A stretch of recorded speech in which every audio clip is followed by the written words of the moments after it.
एक phone call ने $2 billion का बिजनेस रिस्क में डाल दिया। याद है, कुछ समय पहले ट्रंप ने allegedly Apple CEO Tim Cook से कहा था, I don't want him to build in India, और सप्लाई चेन्स हिलने लगी थी। इसीलिए कहता हूं कि मार्केट्स पर पॉलिटिक्स के इंपैक्ट को कभी अंडर एस्टिमेट मत कीजिए। और आज इस चीज की रेलेवेंस और भी बढ़ गई है। एप्पल के इंडिया प्रेजेंस को समझते हैं। एप्पल ने इंडिया में 2024 में 4.5 करोड़ आईफोन्स मैन्युफैक्चर किए। ये उनकी ग्लोबल प्रोडक्शन का 20% है। इनफैक्ट लेटेस्ट रिपोर्ट्स बता रही हैं कि एप्पल 2025 में 5 करोड़ से ज्यादा आईफोन्स प्रोड्यूस करने वाला है, जो पिछले साल से काफी ज्यादा है। टिम कुक ने खुद इंडिया के प्रति कंपनी की कमिटमेंट को बार बार बताया है, इशारा करते हुए कि यूएस में बिकने वाले मेजॉरिटी आईफोन्स अब इंडिया से आ सकते हैं। लेकिन वो वन फोन कॉल सिनेरियो, वो पोटेंशियल पॉलिटिकल इंटरवेंशन अभी भी एक तलवार की तरह लटक रहा है।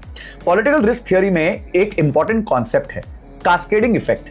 ये सिर्फ फोन मैन्युफैक्चरिंग नहीं है, ये एक पूरा इकोसिस्टम डेवलपमेंट है।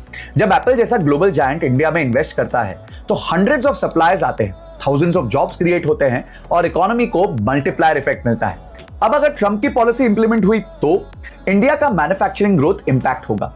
वो कंपनीज जो चाइना से निकलकर इंडिया आ रहे थे वो रुक जाएंगे। ये वेल्थ क्रिएशन साइकिल को ब्रेक कर देगा। रीसेंट रिपोर्ट्स इंडिकेट करती हैं कि जबकि बहुत सी कंपनीज अपनी सप्लाई चेन्स डाइवर्सिफाई करना चाहती हैं चाइना से बाहर, इंडिया समेत दूसरे देशों में रीलोकेशन एक कॉम्प्लेक्स और कभी-कभी स्लो प्रोसेस भी होता है। कोई भी पॉलिटिकल अनसर्टेनिटी इसमें और भी रुकावट डाल सकती है।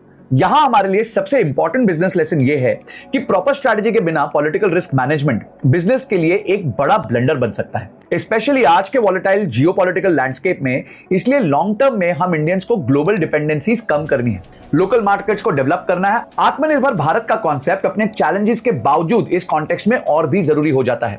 लेकिन शॉर्ट टर्म में ऐसे ग्लोबल रिस्क को कैसे मैनेज करना है और अपनी इन्वेस्टमेंट्स को कैसे सेफगार्ड करना है, ये सीखने के लिए चैनल को फॉलो करते रहिए और कॉमेंट करके बताइए क्या आपको लगता है कि एप्पल इंडिया में प्रोडक्शन नहीं करेगा। और इस वीडियो को उस दोस्त के साथ शेयर कर दीजिए जो इकोनॉमिक्स के कॉन्सेप्ट्स के बारे में समझना चाहता है।